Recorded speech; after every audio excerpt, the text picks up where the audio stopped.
Hello friends, how are you? I hope you are fine and enjoying the videos, and this is the time for your exam, and for this exam I make some videos for quick reason, and for the demand of student I have made this video accounting for share capital क्योंकि इसमें से बच्चे 12 marks का आपका MCQ आएगा और इसीलिए मैंने आप लोगों की डिमांड पर थ्योरी के लिए एक वीडियो तैयार की है। I hope you like it, and if you like it please share it with your friends. They just we have to start. Company, तो कंपनी होती क्या है, क्योंकि हम कंपनी की शेयर कैपिटल के बारे में बात कर रहे हैं।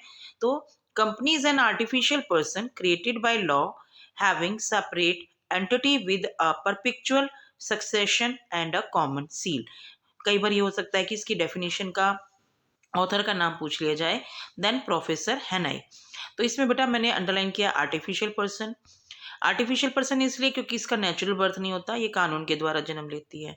फिर उसमें आता है कि सेपरेट एंटिटी, क्योंकि इसकी मैनेजमेंट और ऑनरशिप में दोनों अलग अलग होते हैं। परपेचुअल सक्सेशन का मतलब होता है कि कोई भी मेंबर आए कोई भी जाए, इसमें कंपनी की एग्जिस्टेंस पर कोई फर्क नहीं पड़ता। और जो कंपनी होती है अपने सारे डिसीजन कॉमन सील के थ्रू लेती है, जैसे कि जो नेचुरल पर्सन है वो सिग्नेचर करते हैं और फिर कंपनी जो होती है वो कॉमन सील स्टैंप लगाकर अपने डिसीजन को लेती है। तो just we recall the characteristics of the company, ताकि हम करेक्टरिस्टिक्स में पता लग जाए क्या है। सबसे पहले company, the certificate of incorporation of a company, जब कंपनी का जन्म हो जाता है कानून के द्वारा, कैसे होता है, is issued by registrar of company. कई बार पूछा जा सकता है कि कंपनी का जन्म गवर्नमेंट सेक्टर करता है या कौन करता है, तो लेकिन आपने याद रखना है कि company act as per procedure guideline given in the company act 2013 के अंडर, यानी कि जो कंपनी का जो नया एक्ट बना है 2013, उसके अंतर्गत रजिस्ट्रार ऑफ कंपनीज, जहां पर कंपनी को रजिस्टर किया जाता है उसके द्वारा उसको सर्टिफिकेट इशू किया जाता है। और इसके अनुसार, इस सर्टिफिकेट के अनुसार, ये कानून की नज़रों में एक पर्सन होता है। Company is a separate legal entity from its owner, मैंने अभी आपको बताया। Company has a perpetual succession, existence रहती है। एक company has a common seal. Now the different चीज़ क्या है, the share of a company is transferable subject to certain, कुछ कंडीशंस को छोड़ के बाकी सब में आप इसमें ट्रांसफ़र कर सकते हैं, यानी कि कंपनी में जो शेयर्स हैं, शेयर होल्डर हैं, वो बेच सकते हैं।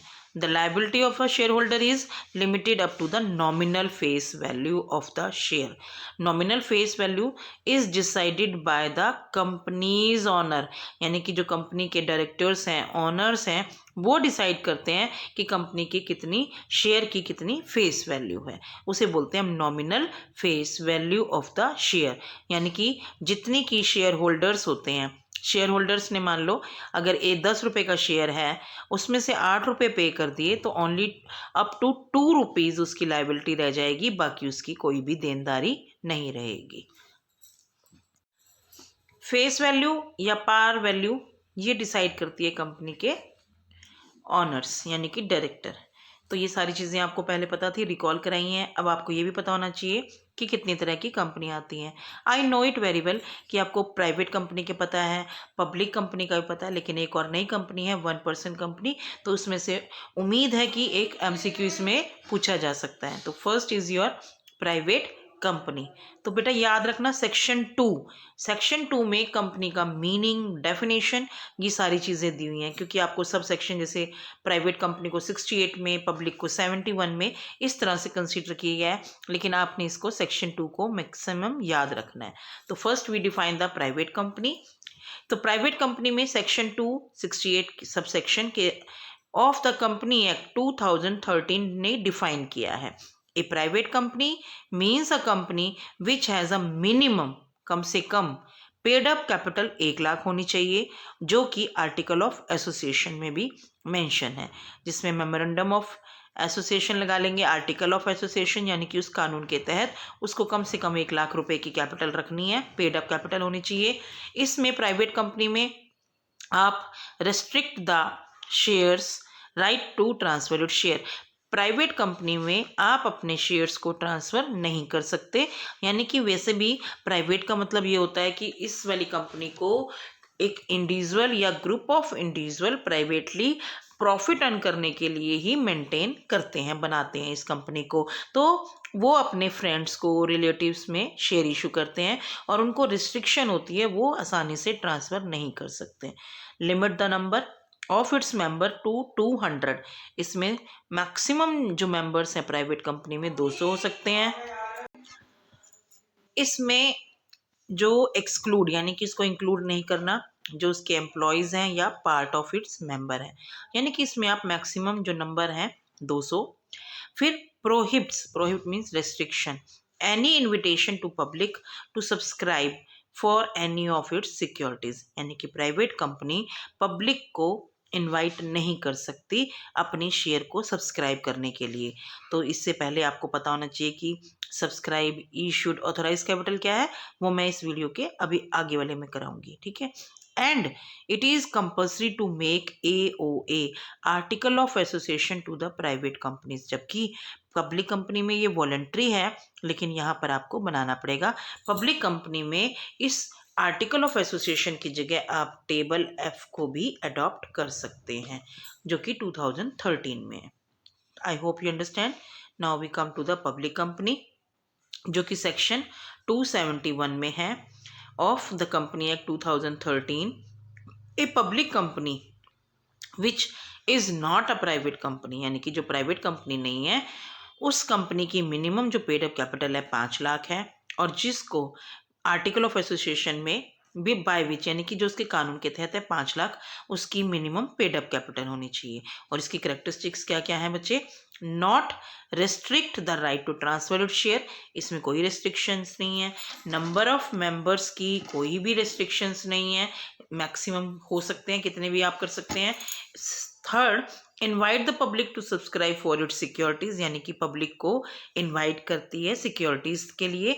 बेटा इसमें ध्यान रखना कि इसमें पहले security exchange board of India, जो यहाँ पे मैंने सेबी लिखा है, security exchange board of India के तहत प्रोस्पेक्टस को रजिस्टर्ड करवाती है। प्रोस्पेक्टस तभी रजिस्टर्ड होता है जब सेबी की जो कंडीशंस हैं उनको वो फुलफिल कर पाए। जब वो सेबी की कंडीशंस को फुलफिल कर लेती है, क्योंकि सेबी ने इंटरेस्ट ऑफ इन्वेस्टर्स को देखना होता है कि यहाँ पे बहुत सारे कस्टमर है, कोई फ्रॉड ना हो रहा हो उनके साथ, तो इन सब चीज़ों की कंडीशन की तहकीकात करने के बाद ही वो प्रोस्पेक्टस को रजिस्टर्ड करते हैं, कंपनी को रजिस्टर्ड करते हैं, और उसके बाद वो पब्लिक को इन्वाइट कर सकती है। Not compulsory to prepare article of association, मैंने अभी आपको बताया। Can adopt table F according to company act 2013। ये थी आपकी पब्लिक कंडीशंस। नाउ जो कि नई 2013 के अकॉर्डिंग इंट्रोड्यूस की गई है company, that is 1 person company और OPC। OPC आप लोगों ने सुनी रखा है।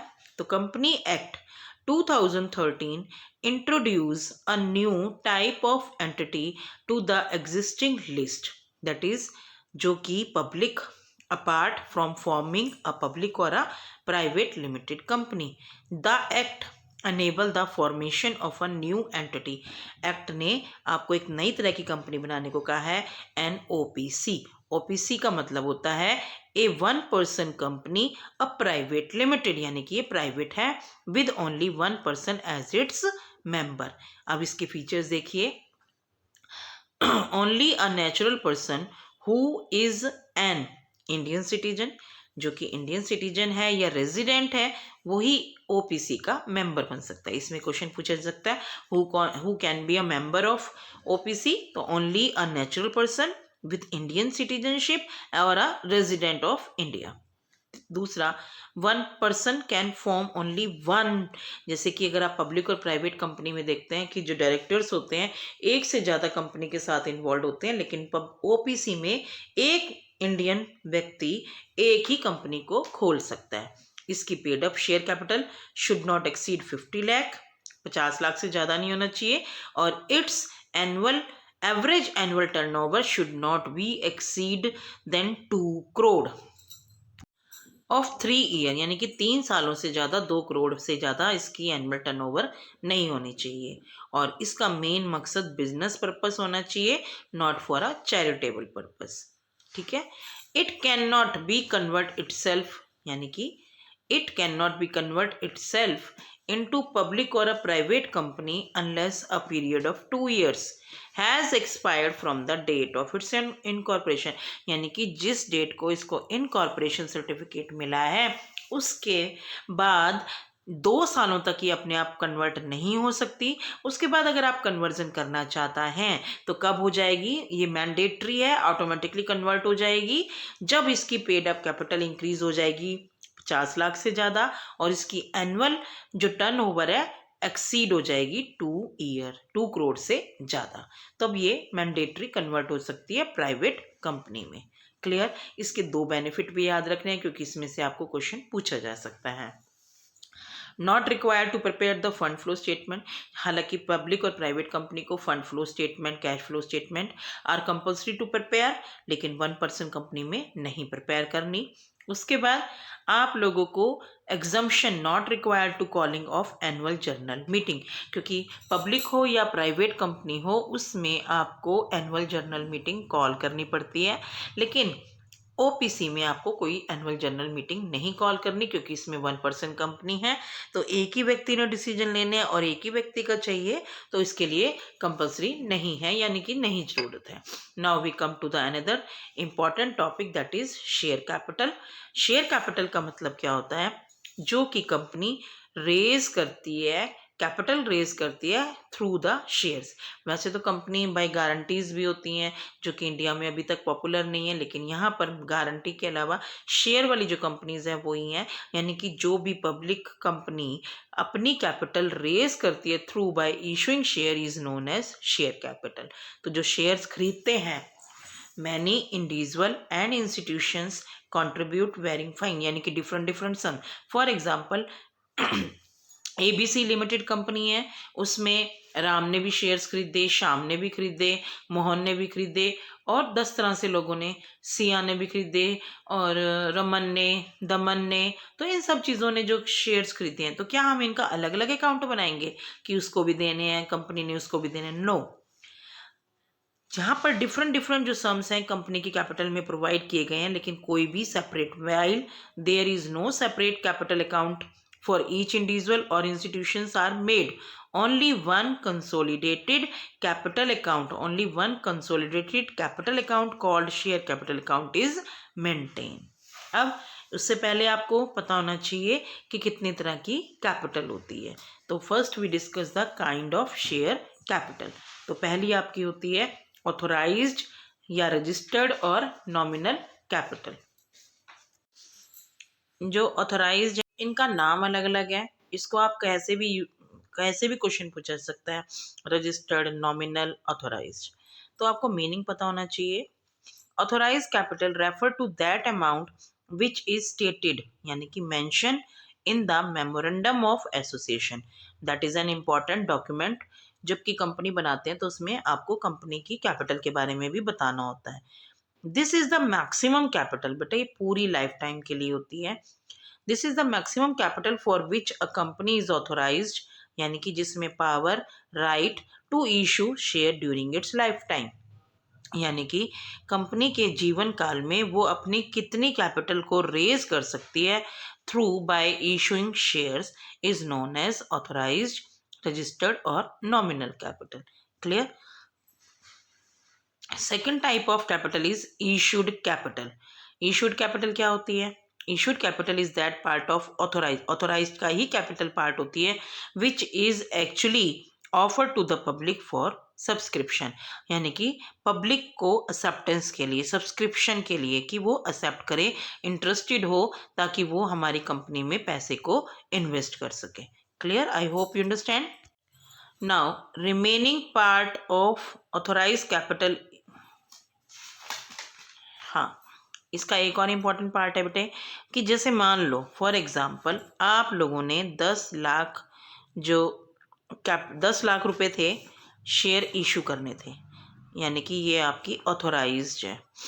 अब ऑथोराइज्ड में से आपने सिर्फ 2 लाख शेयर अभी स्टार्टिंग में 2 लाख रुपए ही रेज किए थ्रू इशूड किए, ठीक है। अब उसके बाद वो कहता है कि बाकी जो 10 में से 2 के बाद जो 8 लाख बचे हैं वो आपकी अनइशूड कैपिटल हो गई, जो कि आप बाद में इशू कर सकते हैं। क्लियर? एक बार दोबारा समझेंगे कि आपने 10 लाख की ऑथोराइज्ड कैपिटल है, 10 में से स्टार्टिंग में भी आपको 2 लाख ही चाहिए थे, वो आपने इशूड कर दिए, तो 10 में से 2 के बाद जो 8 लाख रुपए हैं उसे बोलेंगे unissued capital which can be issued later on. तो ध्यान से सुनिए, remaining part of authorized capital is known as unissued capital which can be issued later on. Now, third type of capital is known as subscribed capital. Subscribed capital is that part of issued capital which is actually subscribed यानी कि accepted by the public. जैसे हमने 2 lakh share issue किए 2 लाख रुपए के, तो 2 लाख के आपके पब्लिक ने एक्सेप्ट कर लिए कि हम 2 लाख रुपए लगाने को तैयार हैं, यानी कि जिस पर पब्लिक ने एक्सेप्टेंस दे दी उसे बोलते हैं subscribed capital. While this capital shown in the balance sheet under to head, इसमें भी अब आपको याद रखना है कि कौन सी क्वेश्चन आ सकता है कि कौन सी कैपिटल को हम सब्सक्राइब कैपिटल में दिखाएंगे या कैपिटल शेयर कैपिटल अकाउंट में दिखाएंगे। तो आपको पता है नोट्स टू अकाउंट्स में आप लोग ऑथोराइज्ड और इशूड का कुछ नहीं करते, जस्ट शो ऑफ कर देते हैं, नोट्स टू अकाउंट्स में आती है। हालांकि जो बैलेंस शीट में आती है वो सब्सक्राइब कैपिटल आती है, और सब्सक्राइब कैपिटल को भी हम आगे 2 पार्ट्स में बांटेंगे। पहली होती है subscribed and fully paid up capital, एक होती है subscribed but not fully paid up capital. तो सबसे पहले देखिए subscribed and fully paid up. Fully paid up का मतलब कंपनी ने जितने पैसे मांगे थे, यानी कि मान लो फॉर एग्जांपल एक शेयर की कीमत 10 रुपए है और कंपनी ने 10 ही कॉल्ड अप किए और 10 के 10 पब्लिक ने पे कर दिए, तो उसको बोलेंगे subscribed and fully paid up. Clear? अब subscribe but not fully paid up, तो सब्सक्राइब मतलब आपके 10 रुपए थे, कॉल्ड भी आपने 10 किए, लेकिन 2000 शेयर होल्डर्स ने फाइनल कॉल पे नहीं की, तो यानी कि कॉल इन एरियर इसमें डिडक्ट होता है। तो इसमें कौन सा पॉइंट है कि जब कोई शेयर होल्डर अमाउंट ड्यू होने पर पैसा पे नहीं करता तो उसे बोलेंगे subscribe but not fully paid up. I hope you understand. यानी कि जब तक आपका फुल्ली पेड अप होता है कि जब आपको सारे पैसे मिल गए, या फिर बीच में अगर कोई शेयर होल्डर पैसे नहीं देता तो वो इस कैटेगरी में आएगी subscribe but not fully paid up. आगे है बेटा कॉल्ड अप कैपिटल, क्योंकि ये कैपिटल के बेसिस पर आपको क्वेश्चन न्यूमेरिकल भी पूछे जा सकते हैं और थ्योरेटिकल भी, that why I want to clear this term more specifically. Called up capital का मतलब होता है such part of subscribed capital which has been called by the directors, यानी कि जो कंपनी के डायरेक्टर्स ने अपने शेयर होल्डर से पेमेंट के लिए पैसे कॉल्ड किए हैं, ड्यू किए हैं, उसे बोलते हैं कॉल्ड अप कैपिटल। क्योंकि आपको ये भी पता है कि जो कंपनी की कैपिटल होती है वो 4 स्टेजेस में हम पूरी करते हैं। पहली होती है एप्लीकेशन, दूसरी आपकी अलॉटमेंट, तीसरी फर्स्ट कॉल, फोर्थ होती है आपकी फाइनल कॉल। तो मान लो उसने फाइनल कॉल अभी तक नहीं की, फाइनल कॉल आपकी 2 रुपए की है, तो 8 रुपए आपकी कॉल्ड अप कैपिटल हो जाएगी। और पेड अप कैपिटल क्या होती है? The term paid up refers to that portion of called up capital which has been actually received from the shareholders, जो कि actually received किए गए हैं, शेयर होल्डर्स ने कितने पे कर दी। Mainly the called up capital and paid up capital are same. Called up और पेड अप कैपिटल सेम होती है अगर सारे शेयर होल्डर पैसा दे देते हैं, except the some share holder may not have paid the amount of calls. यानी कि इनमें डिफरेंस कब आता है कॉल्ड अप और पेड अप में? जब कुछ शेयर होल्डर्स आपके पैसा नहीं देते। ठीक है, आई होप यू अंडरस्टैंड। आपकी आगे आती है रिजर्व कैपिटल और एक होता है आपका कैपिटल रिजर्व। ठीक है, तो reserve capital is that part of issued capital. Issued capital जो आपने इशू किया है is that part of issued capital which is not called by the company director, जो अभी तक उन्होंने कॉल्ड अप नहीं बाय द कंपनी डायरेक्टर। यानी कि इशूड कैपिटल का वो पार्ट जो कि अभी तक कॉल्ड नहीं किया गया, which can be utilised at the liquidation, liquidation means बंद होना, और एनी इमरजेंसी केस, इन और एनी इमरजेंसी केस, ठीक है। Is that part of issued capital which is not called by the company directors which can be utilise at the liquidation or at an emergency case में आप इसको called up कर सकते हो। For example 10 रुपये का था, कंपनी ने अभी 7 रुपये ही मांगे हैं, 3 रुपये अभी तक उसने कंपनी से कॉल नहीं की, नॉट कॉल्ड, तो ये 3 रुपये जो हैं इशूड कैपिटल के रिजर्व कैपिटल में आ जाएंगे। इसी से मिलता जुलता एक होता है capital reserve, but capital reserve is created by the capital gain और profit। कैपिटल गेन और प्रॉफिट में से इसको बनाया जाता है, ठीक है। फॉर एग्जाम्पल मैं बताती हूँ कैसे बनता है ये। At the time of forfeiture of share, आपने फोरफीटेड शेयर्स को री इशू किया, री इशू किया आपने, तो आपके पास जो फोरफीचर अकाउंट में पैसा बन गया वो कैपिटल रिजर्व में ट्रांसफर होता है। आपने शेयर जो डिबेंचर्स थे, डिबेंचर्स होते हैं लॉन्ग टर्म डेप्ट, डिबेंचर्स जो पेड ऑफ किए, यानी कि उनको रिटर्न किया, एट डिस्काउंट पे कर दिया, तो तब भी आपके पास पैसा बचेगा। तो इस तरह से जो कैपिटल गेन बच जाता है, कैपिटल गेन लगा लीजिए, उसमें से आप कैपिटल रिजर्व को ट्रांसफर कर सकते हैं। और ये कैपिटल रिजर्व यूज होता है कैपिटल लॉसेस को राइट ऑफ करने के लिए। वाइल जो ये रिजर्व कैपिटल है ये सिर्फ इमरजेंसी या लिक्विडेशन के समय ही कॉल्ड अप की जाती है। I hope you understand all this theories term. अब आपके पास जो मेन थ्योरी के क्वेश्चंस इसमें से अभी रहते हैं, क्योंकि उसमें आपकी sweat equity share, right shares और एम्प्लॉय स्टॉक ऑप्शन, वो मैं आपको नेक्स्ट वीडियो में दूंगी। अगर आपको ये वीडियो पसंद आई है तो लाइक कीजिए, सब्सक्राइब कीजिए ताकि मैं आपको और दे सकूं, और share it with your friends ताकि उनको भी ये बेनिफिट हो। तो इस थ्योरी के करने के बाद आपको कैपिटल से रिगार्डिंग, शेयर इशू से रिगार्डिंग क्वेश्चन सारे सॉल्व हो जाएंगे। Thank you.